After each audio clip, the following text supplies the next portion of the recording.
자, 오늘 저녁에 하나님께서 우리에게 주시는 말씀은 욥기 4장 우리 1절에서 5장 마지막 절까지 우리 함께 한 절씩 교독하겠습니다. 구약 성경 763면 욥기서 4장 1절에서 5장 마지막 절까지 말씀입니다. 대만 사람 엘리바스가 대답하여 이르되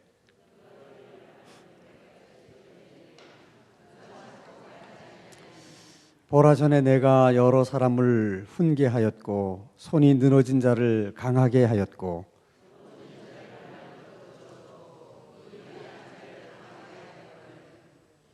이제 이 일이 내게 이름에 내가 힘들어하고 이 일이 내게 닥침에 내가 놀라는구나.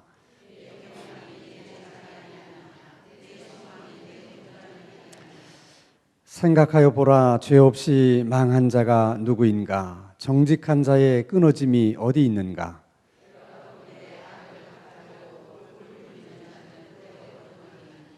다 하나님의 입기운에 멸망하고 그의 콧김에 사라지느니라.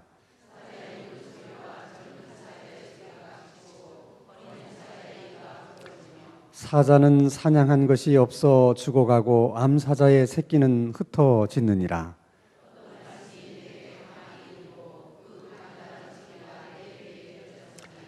사람이 깊이 잠들 즈음 내가 그 밤에 본 환상으로 말미암아 생각이 번거로울 때에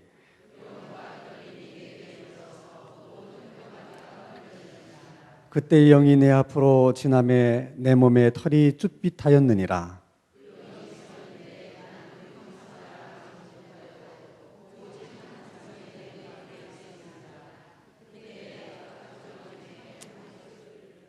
사람이 어찌 하나님보다 의롭겠느냐? 사람이 어찌 그 창조하신 이보다 깨끗하겠느냐?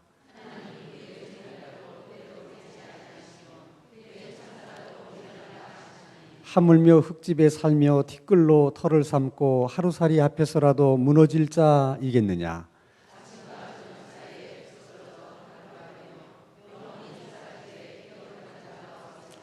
장막줄이 그들에게서 뽑히지 아니하겠느냐? 그들은 지혜가 없이 죽느니라.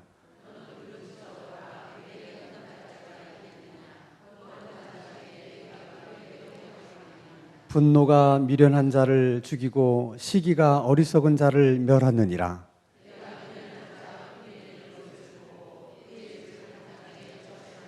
그의 자식들은 구원에서 멀고 성문에서 억눌리나 구하는 자가 없으며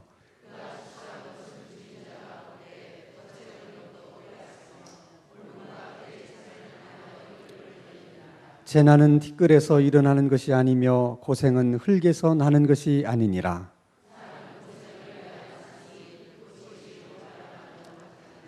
나라면 하나님을 찾겠고 내 일을 하나님께 의탁하리라.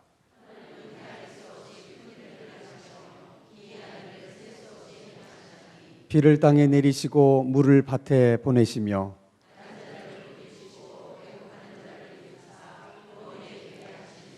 하나님은 교활한 자의 계교를 꺾으사 그들의 손이 성공하지 못하게 하시며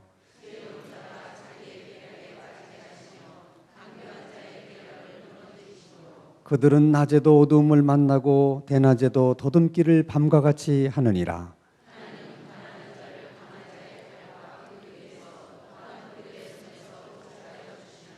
그러므로 가난한 자가 희망이 있고 악행이 스스로 입을 다무느니라.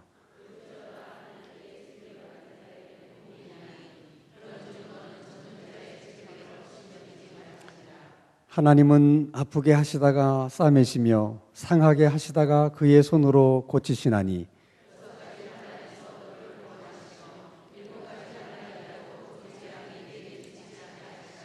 기근 때의 죽음에서 전쟁 때의 칼의 위협에서 너를 구원하실 터인즉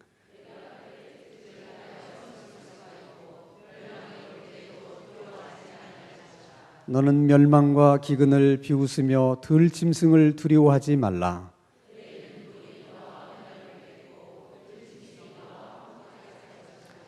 내가 내 장막의 평안함을 알고 내 우리를 살펴도 잃은 것이 없을 것이며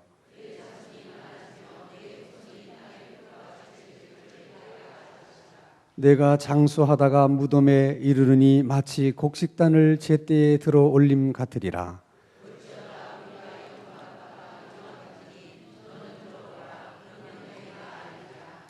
아멘. 시편 말씀은 이 욥기 말씀은 정말 시가서이기 때문에 오늘 우리가 이렇게 두 장에 걸쳐서 한 절씩 교독했는데 음률이 잘 맞죠. 그래서 이 시편이라든지 욥 잠언 같은 말씀은 교독하기 참 좋은 말씀인 것 같아요. 운율을 잘 맞춰서 이렇게 서로 교독하면 욥기를 다 읽어도 좋을 것 같아요. 시간이 없기 때문에 오늘은 4장과 5장만 우리가 함께 읽었습니다. 오늘 이 본문의 내용의 이제 요지는 욥이 어느 날 자식도 잃어버리고 재산도 잃어버리고 그리고 건강까지 다 잃어버렸습니다. 모든 것을 잃어버린 사람 속에서 생길 수 있는 내면의 감정이라고 하는 것이 어떤 것인지를 이제 보여주는 거예요. 그 내면의 감정을 크게 두 가지로 본문에서 얘기하고 있는데 하나는 낙심입니다. 낙담. 욥이 낙심한다는 것을 우리가 어떻게 알 수 있느냐? 욥이 친구들과 함께 아무 말도 하지 않고 일주일 동안을 있다가 첫 마디로 떠낸 얘기가 뭐냐면 내가 왜 이 세상에 태어났을까? 차라리 내가 엄마 뱃속에서 그냥 죽어서 나왔더라면 더 좋았을 것을. 그래서 이 세상에 태어났다는 자체를 한스러워하는 거예요. 너무 슬퍼서. 그러니까 사람은 이렇게 육체적인 고통이 계속 되게 되면 마음이 약해져요. 그게 육신을 입고 사는 인간의 한계입니다. 그것은 믿음이 좋고 뭐 믿음이 안 좋고의 문제가 아니에요. 그러니까 육신을 입고 있는 사람은 우리의 마음과 또 이 어떤 생각과 정신이 육체하고 밀접한 연관이 있기 때문에 몸이 계속 고통스러우면 마음도 함께 어떻게 된다? 약해져요. 분명 욥은 모든 걸 다 잃어버리고 나서도 원망하면서 하나님께 죄짓지 않았어요. 주신 분도 하나님이시니까 가져가시는 분도 하나님이시다. 하나님은 찬송을 받으실 분이다. 그가 그렇게 고백했을 때 마음에도 없는 고백을 한 게 아니에요. 또 욥기 4장에 와서 그 마음이 변한 것도 아니에요. 그건 그대로 욥의 진심이야. 그럼에도 불구하고 사람은 뭔가 가장 소중하게 여겼던 것을 잃어버리게 되면 자연스럽게 찾아오는 감정이 슬픔의 감정이라는 거예요. 그 슬픔의 감정이 깊어지면 낙심이 되는 거예요. 그러니까 욥처럼 그렇게 믿음 있는 하나님의 종도 많은 것을 잃어버린 것에 대한 상실감, 그것이 슬픔으로, 낙심으로 나타난다는 거죠. 그러니까 우리도 이제 신앙생활을 하다가 이제 어떤 분들이 혹시라도 육신이 너무 연약해져서 이제 고통스러워져서 마음이 약해져서 그런 어떤 표현들을 하게 될 때 저번이 너무 어렵고 힘든 시간들을 보내시면서 마음이 많이 약해지셨구나. 위에서 더 기도해 드려야 되겠구나. 이렇게 생각해야지 건강한 사람의 입장에서 보고 아니 믿음 있는 사람이 어떻게 저럴 수 있나? 나 실망했습니다. 이렇게 얘기하면 돼야 안 돼. 안 된다는 거야.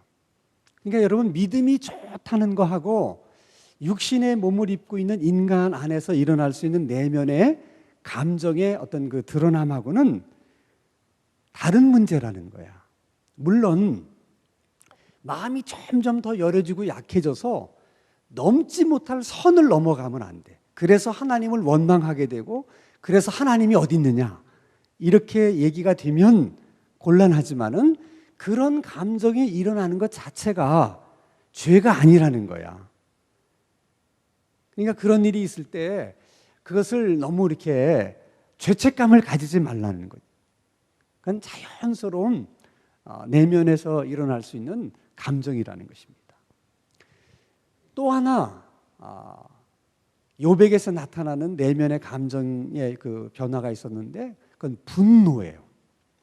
물론 성경에 보면 욥이 직접 분노했다 그런 표현이나 말은 없어요. 그렇지만은 욥기서 5장 2절 말씀을 보면 2절을 자 우리 한번 같이 읽겠습니다. 시작. 분노가 미련한 자를 죽이고 시기가 어린 사자를 멸하느니라. 이 말은 지금 누가 얘기하는 거냐면 욥을 찾아왔던 3명의 친구 가운데 제일 나이가 많은 엘르바스라는 친구가 욥이 막 한탄하는 얘기를 들으면서 하는 말이에요. 그러니까 친구들이 욥이 막 한탄하는 말을 들어보니까 그 한탄하는 말 속에 낙심도 들어가 있고 또 뭐가 들어가 있어? 분노가 들어가 있는 거야. 그랬기 때문에 얘기를 하는 거예요. 분노에 대해서. 응? 너 지금 분노하는 마음이 있구나 하고 얘기를 하는 거예요. 그러면 왜 욥이 분노하게 됐을까? 응? 자, 여러분 친구들이 위문을 왔어. 그리고 친구들과 일주일 동안 아무 얘기를 하지 않고 서로 앉아만 있어. 그러면 그때 욥도 뭔가를 생각하고 친구들도 뭔가를 생각했을 거라는 거야. 그렇지 두 친구들도 그렇고 욥도 그렇고 아무 생각 없이 멍청하게 일주일 동안 앉아 있었겠어요? 그게 생각 안. 일주일 동안 쭉 생각한 결론이 내면의 감정으로 드러났는데 그것이 낙심이고 그게 분노예요. 그러면 일주일 동안 욥이 생각하면서 뭘 생각했겠어? 여러분 같으면 일주일 동안 뭘 생각하겠습니까? 응? 빨리 병이 나서 어디 해외여행 가야 되는데 그 생각하겠어요? 그럼 무슨 생각하겠어? 일주일 내내. 도대체 왜 이런 시련이 내게 찾아왔는가? 응? 욥이 생각하고 또 생각해 보는 거예요. 그럴 때 자기가 하나님 앞에서 나 100%나 깨끗하다 그렇게 말할 수는 없지만 적어도 자기가 아무리 생각하고 또 생각해 봐도 이런 어려움을 겪을 만큼 이런 시련과 고난을 겪을 만큼 하나님 앞에 그렇게 잘못 산 것 같지는 않다는 생각이 드는 거야. 실제로 욥이 또 그렇게 살았어요. 우리가 지난번에도 생각했지만 자녀들이 다 이렇게 생일 파티하고 나면 혹시라도 자녀들이 마음이 흐트러져서 하나님 앞에 범죄하지는 않았을까. 그래서 그 자식 한 명 한 명을 따라서 다 하나님 앞에 번제의 제사를 드렸잖아. 그렇게 산 욥이라면 자기 자신에 대해서는 얼마나 철저했겠어. 그러니까 아무리 생각해봐도 자기가 이런 일을 당할 만큼 잘못 산 것 같지는 않아. 근데 자기는 그렇게 잘못 살지 않았는데 자기가 이런 일을 당하니까 억울한 거야. 분노가 일어나는 첫 번째 감정은 억울하다는 감정에서부터 시작하는 거예요. 그러니까 사람을 절대 여러분 억울하게 만들면 안 돼. 응? 그러니까 여러분 자식들도 뭐 할 말 있으면 다 해보라고 얘기 들어야지. 입 닥쳐! 이래가지고 말도 못하게 하면 애가 억울한 거야. 자기 지금 할 말이 있는데 억울하면 어떻게 속에서 분노가 일어나요. 분노가. 그러니까 절대로 사람은 억울하게 만들어서는 안 돼. 분노가 일어나는 감정의 첫 번째가 억울함이야. 근데 그 억울함의 감정은 또 뿌리가 뭐냐? 이해가 되지 않는 거기서 억울함이 생기는 거야. 그러니까 욥이 아무리 생각해도 이해가 안 되는 거야. 이해가 안 돼. 그래서 분노의 감정이 생겨나. 이거는 여러분 하나님과의 관계에서만 그런 게 아니에요. 다 이렇게 대인 관계에 있어도 마찬가지야. 이제 부모님들이 자식을 키우다 보면 어느 부모든지 자식에 대해서 이렇게 화 한두 번 안 내본 사람이 없어요. 애를 키우다 보면 다 화를 내게 돼 있어. 근데 왜 부모님이 화를 내느냐? 욥의 내면적인 그 정서하고 아주 비슷한 거야. 대개 부모님들이 화를 내면서 하는 말이 있어. 너는 하라는 공부는 안 하고, 그러면서 막 뭐라 그러는 거야. 그러니까 그렇게 말하는 부모님의 생각 속에는 어떤 생각이 있느냐? 학생은 뭐만 해야 돼? 공부만 해야 되는데 하라는 공부는 안 하고 해야 되는 공부는 안 하고 이렇게 한다. 그 생각을 하는 거야. 더 나아가서 학생은 공부만 해야 된다는 내 생각은 옳은 생각이고, 응? 그렇게 하지 않는 그것은 잘못된 거예요. 그러니까 윤리적인 판단을 해요. 윤리적인 판단. 그래서 이것은 내가 지금 생각하는, 내가 판단하는 이것은 옳다고 윤리적인 판단을 하면, 그러면 분노는 정당한 게 되는 거야.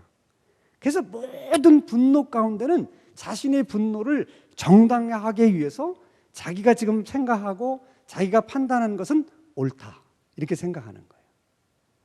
그렇게 생각해, 누구나. 자, 그런데 내가 여러분들에게 늘 얘기하잖아요. 옳다, 그르다의 기준이 뭐냐?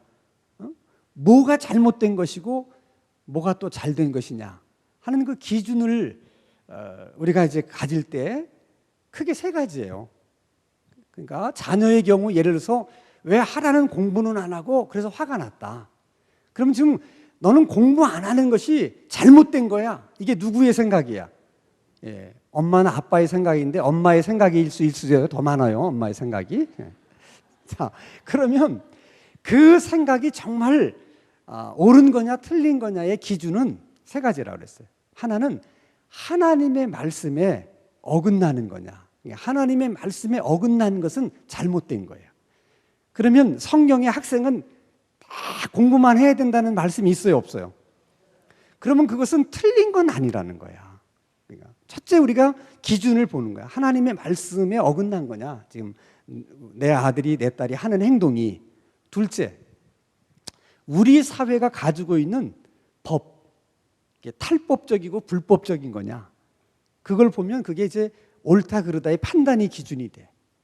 그리고 또 우리 사회가 가지고 있는 일반적인 상식, 그 상식에서 너무 이렇게 비상식적으로, 그건 잘못된 거예요. 이제 그렇지 않은 것은, 그것은 틀린 것이 아니라는 거지. 그러니까 그것은 아빠가 생각하는 생각이야. 아빠의 입장에서는 그렇게 생각하는 것이 당연하지만 그게 옳다 그르다의 문제가 아니라니까. 아빠로서는, 엄마로서는, 부모로서는 그렇게 생각하는 것이 당연한 거야. 근데 또 자식은 자식 생각이 있어요. 그러니까 그것은 생각이 다를 수 있는 거지. 그렇게 생각하면 우리가 이제 분노가 일어날 때 조금 다시 한번 생각해 보는 거예요. 그것은 여러분, 부모와 자식 간의 관계만이 아니에요. 교회에서도 보면은 교회가 하는 일에 대해서 막 화를 내시는 분들이 있어. 근데 그것도 똑같은 감정의 메커니즘이야. 그러니까 왜 화를 내냐면 교회가 지금 무슨 일을 하는데 자기 생각해 보니까 뭐야? 틀렸어. 이렇게 해야 되는데 왜 이렇게 하냐? 그러니까 화가 나는 거야. 자, 그때도 내 판단이 옳으냐 그르냐를 판단하려면 교회가 하는 그 일이 지금 성경적으로 볼 때 잘못한 거냐, 아니면 지금 우리나라의 그 법으로 볼 때 교회가 불법을 행하는 거냐, 아니면 지금 하고 있는 일이 상식적으로 볼 때 정말 몰상식적한 그런 일이냐, 판단해 볼 수 있잖아요.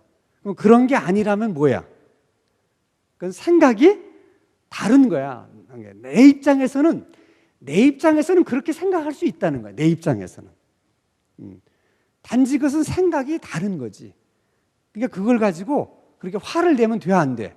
안 된다는 거예요. 벌써 화를 낸다는 것은 윤리적인 판단을 한 거야. 그건 잘못됐다. 내 생각이 옳다. 이런 판단이죠. 그렇게 판단하시면 안 돼. 자, 그러면 하나님의 말씀에 비추어 보고 또 이렇게 법적으로도 비추어 보고 상식적으로도 비춰 보니까 잘못됐어. 그러면 그것은 정당한 분노야. 그건 잘못된 것이기 때문에 그것은 화를 낼 수 있어요.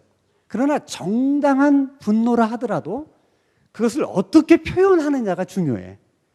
분노를 표현할 때도 성숙한 방법으로 표현하는 방법이 있고 미성숙한 방법으로 표현하는 방법이 있어요. 근데 그리스도인들은 정당한 분노라 할지라도 그 정당한 분노를 어떻게 표현하라고? 성숙한 방법으로 표현해야 된다. 그것이 굉장히 중요한 거예요. 그러니까 앞으로 우리가 이제 살아가다 보면 화가 나는 일들을 많이 여러분들이 접하게 될 거야. 그러면 마음속에 화가 일어날 때 항상 그렇게 생각해야 돼. 지금 내가 왜 화가 나는 거지?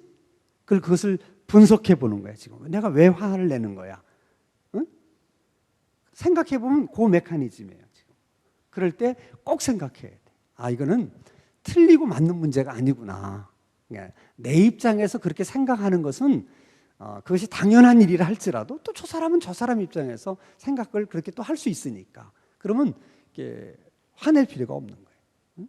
그러니까 지금 우리 국민들이 그런 부분에 있어서 훈련이 많이 안 돼 있어. 그러니까 세월호 사건, 그냥 서로 화내. 이쪽 편은 이쪽 편대로 화를 내고 이쪽 편도 저쪽 편대로 화를 내고. 그 화내는 이유가 뭐야?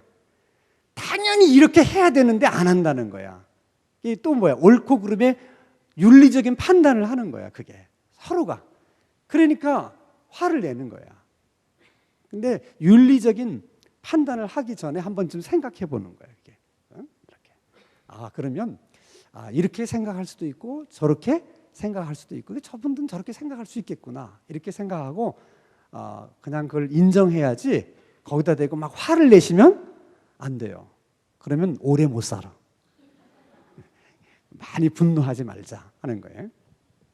자, 어쨌든 욥이 일주일 만에 얘기하는데 친구들이 들어보니까 막 한탄 속에 분노도 들어가 있고 막 낙심도 들어가 있는 거야. 그러니까 친구들이 이제 듣다 못하니까 이제 개입을 해요. 세 명의 친구 중에 제일 연장자인 엘리바스가 말을 꺼냅니다. 자, 욥기 4장 2절 같이 한번 읽겠습니다. 시작. 누가 내게 말하면 네가 실증을 내겠느냐? 누가 참고 말하지 아니하겠느냐? 이게 시적인 표현이기 때문에 막 함축해서 얘기를 했는데 우리말로 풀면 이런 얘기예요. 우리들이 하는 얘기를 너 듣기 싫겠지. 그렇지만 내가 친구된 입장에서 말하지 아니할 수 없다.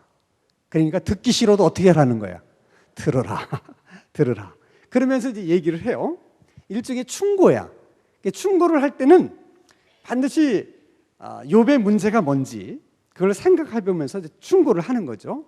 자, 그럴 때 이 욥의 친구들이 어떤 기준을 가지고 지금 욥을 충고하느냐, 어떤 기준을 가지고서 문제를 진단하느냐, 그게 굉장히 중요해요. 자, 욥기 4장 8절. 자, 시작. 내가 보건대 악을 밭갈고 독을 뿌리는 자는 그대로 거두나니. 거기서 제일 중요한 게 뭐냐면 내가 보건대. 내가 보건대. 그리고 쭉 얘기를 하는 거예요. 그러니까 그게 지금 누구 생각이야?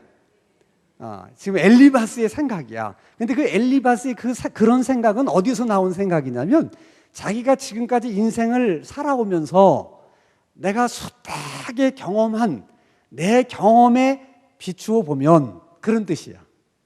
그러니까 기준이 뭐라고요? 자기가 살아온 경험이야. 자기가 살아온 경험을 가지고 지금 충고를 하는 거야. 응? 다 여러분들도 자녀들한테 충고할 때 어떻게 충고해? 다 내가 지금까지 인생을 살아온 내 경험을 가지고 충고하는 거예요. 전부 다. 그렇죠? 또 하나 기준이 있어요. 4장 12절. 자, 같이 읽습니다. 시작. 어떤 말씀이 내게 가만히 이르고 그 가느다란 소리가 내 귀에 들렸나니. 그리고 이제 13절부터 쭉 보면 자기가 특별히 신앙 체험한 얘기를 하는 거야. 뭐 소리를 들었고 환상 중에 어떻고 하나님의 음성이 들렸는데 막 얘기해. 그러니까 이건 뭐냐면 내가 신앙 체험한 그 신앙 체험을 가지고 볼 때에도 그런 뜻이야. 두 가지 기준을 가지고 지금 욥을 충고하는 거예요. 지금까지 살아온 경험을 가지고, 또 하나는 뭐예요? 자기가 지금까지 신앙생활하면서 경험했던 신앙적인 체험을 가지고 욥을 충고를 하는 겁니다. 그러면 자기가 지금까지 살아온 그런 삶의 경험으로 비추어 보거나 자기가 체험한 신앙의 체험을 가지고 비추어 볼 때 욥의 문제는 뭐냐? 욥의 문제는 뭐냐 하는 거예요. 자, 욥기 4장 12절.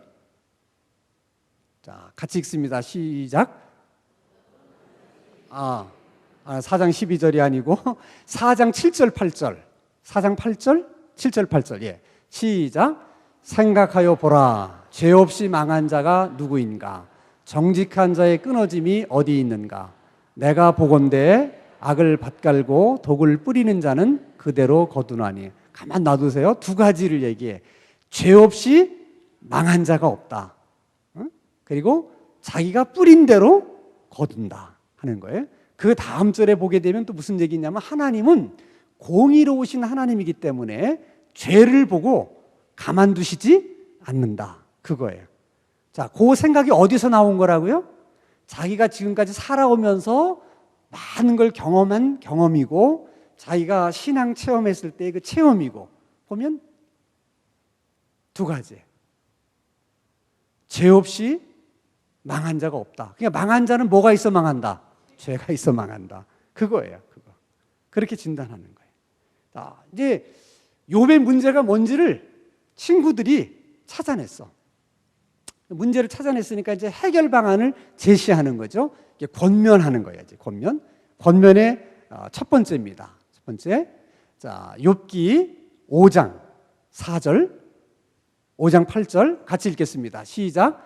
나라면 하나님을 찾겠고 내 일을 하나님께 의탁하리라. 두 가지 얘기예요. 근데 이거 욥의 친구가 엘리바스가 참 지혜로운 사람이야. 권면을 하는데도 뭐라 그러냐면 나라면, 내가 너라면 나는 이렇게 하겠다. 굉장히 부드럽죠. 굉장히 부드럽잖아. 너는 이렇게 하고 저렇게 해 이게 아니고 나라면 이렇게 하겠다. 엄마라면 이렇게 하겠다.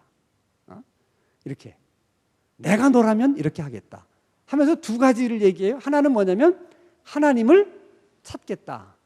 우리로 말하면 뭐예요? 기도한다는 거야. 무슨 기도를 하겠어? 무슨 기도? 지금 욥의 진단 결과 나왔잖아. 죄 없이 망한 자가 없다고. 그럼 욥이 지금 왜 이렇게 된 거야? 죄 때문에. 그러면 내가 하나님을 찾겠다 하는 말은 기도하겠다는 말인데 무슨 기도하겠다는 거야? 회개 기도하겠다 나는. 그리고 내 잘못으로 이루어진 일이고 내 잘못의 결과로 생긴 일이기 때문에 나는 처분을 어떻게 하시든지 하나님께 맡기겠다. 두 가지를 얘기해요. 어떻게 보면 참 지혜롭죠? 막 얘기하는 거야. 이 욥의 친구들이 지금 욥을 권면하는 것은 요즘 상담가들이 상담하는 그 과정하고 똑같아요. 똑같아. 권면 2. 권면 첫 번째는 뭐라고요? 나 같으면 회개 기도하고 하나님께 일단은 처분을 맡기겠다 하는 거예요. 권면 2. 욥기 5장 17절. 같이 읽겠습니다. 시작. 볼지어다 하나님께 징계받는 자에게는 복이 있나니 그런즉 너는 전능자의 징계를 업신여기지 말라. 그리고 18절에 가보면 무슨 얘기냐면 하나님은 치셨다가도 싸매시는 하나님이시라는 거야. 그러니까 네가 하나님 앞에 회개 기도하고 그냥 하나님께 맡기고 기다리면 하나님이 반드시 너를 어떻게 고쳐주실 것이다. 그러면서 덧붙이는 말이 17절이야. 하나님의 징계를 업신여기지 말라. 업신여기지 말라는 것은 하나님의 징계를 가벼이 여기지 말아라. 또 하나님의 징계를 너무 무겁다고 생각하지도 말아라. 또 하나님의 징계를 무조건 나쁘고 악한 것이라고 생각하지도 말아라. 왜냐? 하나님은 치셨다가도 어떻게 싸매시는 하나님이기 때문에, 그렇기 때문에 너도 하나님이 회복시켜 주신다. 그 얘기예요. 자, 거기까지 하고 이제 욥기 5장 27절 같이 읽습니다. 시작. 볼지어다 우리가 연구한 바가 이와 같으니 너는 들어보라. 그러면 네가 알리라. 자, 이게 이제 5장의 결론이야. 그러니까 일주일 동안 욥과 함께 앉아서 욥의 친구들도 일주일 동안 생각했어. 무슨 생각을 했어? 욥이 왜 이런 일을 당할까? 그 결론이야. 응? 결론. 참 재밌어요. 자, 욥도 일주일 동안 아무 말도 하지 않고 왜 내게 이런 일이 생겼을까를 생각했어. 욥의 친구들도 아무 말도 하지 않고 일주일 동안 왜 내 친구 욥에게는 이런 일이 일어났을까를 깊이 생각한 거야. 생각은 똑같았어. 근데 답은 달라. 욥의 답은 왜 이런 일이 나에게 생겼는지 나는 모르겠다는 거예요. 그게 욥이 생각한 것에 대한 대답이야. 근데 욥의 친구들은 일주일 동안 생각했어. 왜 욥에게 이런 일이 생겼을까? 그들의 대답은 뭐야? 죄 때문이다. 그거죠. 이것 때문에 계속 욥하고 논쟁이 벌어지는 거예요. 똑같이 생각했어요. 왜 이런 일이 생겼을까? 욥은 아무리 생각해도 나는 모르겠다. 친구들, 모르긴 뭘 몰라. 죄가 있으니까 그렇지. 이렇게 얘기하는 거예요.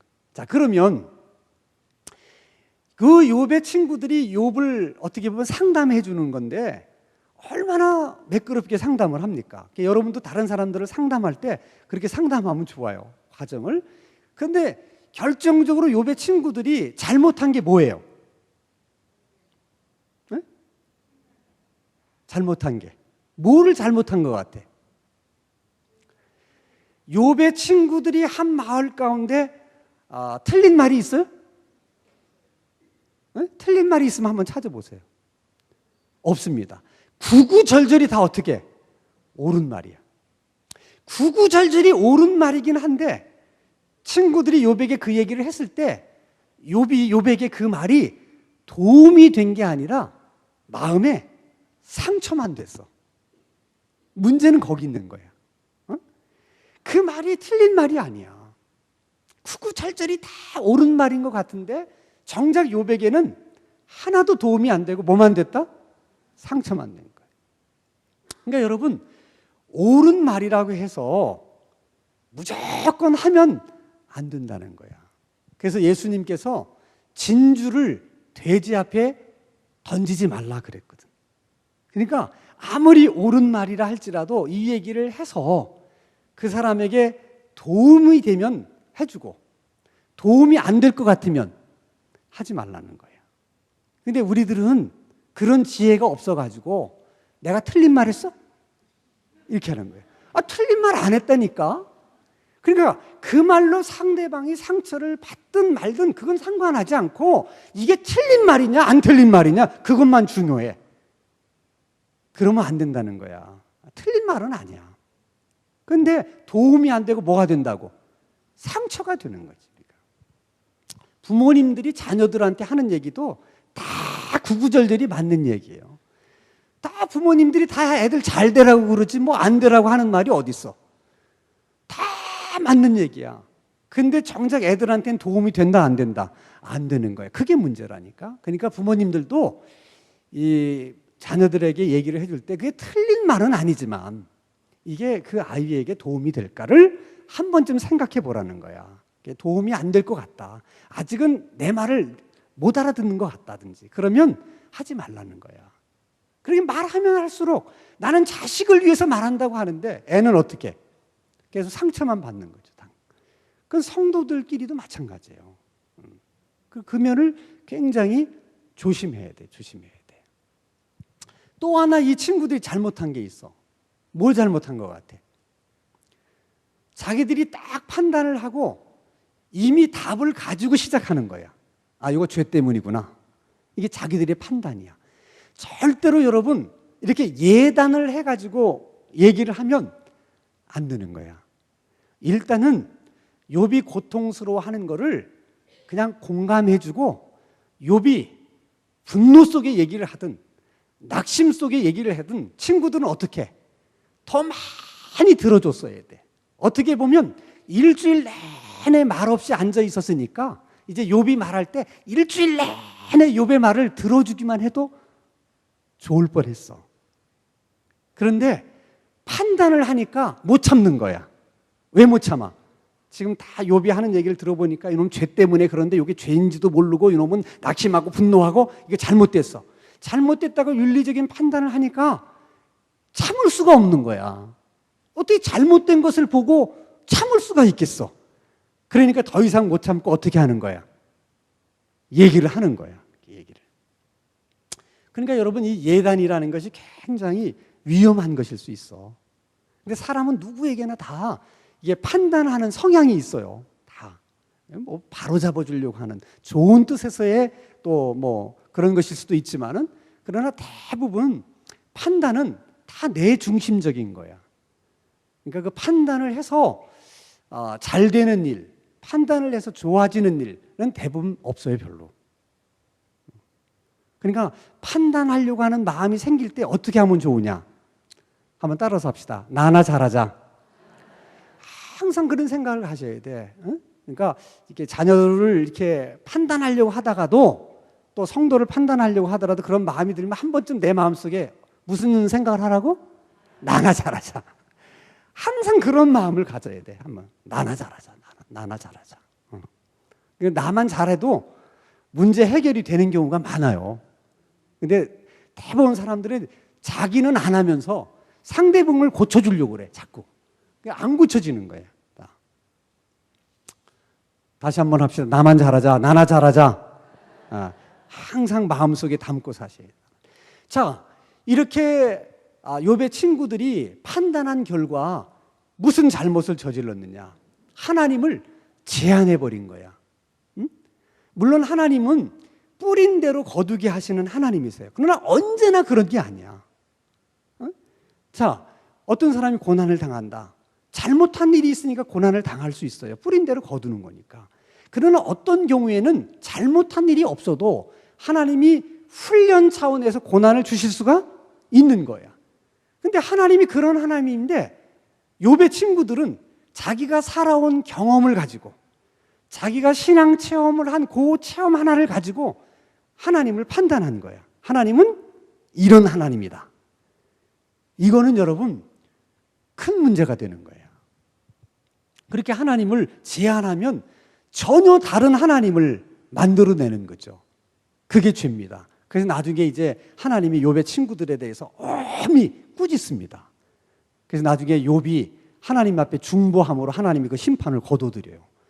근데 지금 이렇게 우리가 윤리적인 기준으로 보면 욥의 친구들이 얘기를 잘한 거예요. 그런데 왜 하나님이 그랬느냐? 다른 이유가 없어.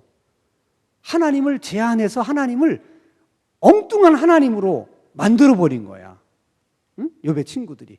그런 것처럼 여러분, 우리들도 그런 우를 범할 수 있는 거야. 내가 살아온 내 경험, 내 지식, 내가 신앙생활하면서 내가 가진 체험, 이런 것들이 우리들의 삶에 많은 도움을 주는 것은 분명해요. 또 확신을 주는 것은 분명해요. 그러나 그것에 대해서 너무 지나친 확신을 가지면 안 된다는 거야. 응? 지나친 확신을 갖게 되면 그게 뭘로 변하느냐? 독선으로 변하는 거예요. 그러니까 여러분, 종교적인 독선처럼 위험한 게 없어요. 그러니까 이단들도 다 뭐냐면 종교적인 독선이야. 지나친 자기 확신이 있는 거야. 그건 굉장히 위험한 겁니다, 여러분. 이제 그렇게 되지 않기 위해서 어떻게 해야 돼? 항상 열린 마음을 가지고 겸손한 마음을 가져야 돼. 그리고 그런 열린 마음, 그런 겸손한 마음은 그냥 생기는 게 아니야. 기도해야 돼. 늘 기도하면서 열린 마음을 갖도록 기도하고, 또 열린 마음만 가질 뿐만 아니라 늘 겸손할 수 있는 마음을 달라고 기도하고, 그래야지만 신앙의 독선에 빠지지 않을 수 있어. 그래서 여러분 잘 나오신 거예요, 오늘도. 여러분들이 이렇게 작은 일인 것 같지만은 늘 이렇게 기도하는 사람들은, 그리고 기도하면서 뭘 기도하느냐가 중요한 거지만은, 이렇게 말씀을 이렇게 받아서 이 말씀의 제목을 따라서 이런 기도 훈련을 하다 보면 절대로 그런 사람은 신앙의 독선에 빠지거나 그렇게 막 자기 아집에 사로잡혀서 교만한 사람이 안 돼요. 늘 말씀을 가지고 기도하니까. 오늘도 우리가 주신 말씀을 가지고 그래서 기도할 거예요. 그러니까 여러분, 정말 오늘도 말씀을 통해서 하나님 우리에게 많은 말씀들을 주셨는데, 일단 우리가 좀 찬송을 부르면서 이렇게 마음을 정리하고 하나님 앞에 기도하겠습니다. 우리 기도 구호 제창하겠습니다. 기도 시간이 없으면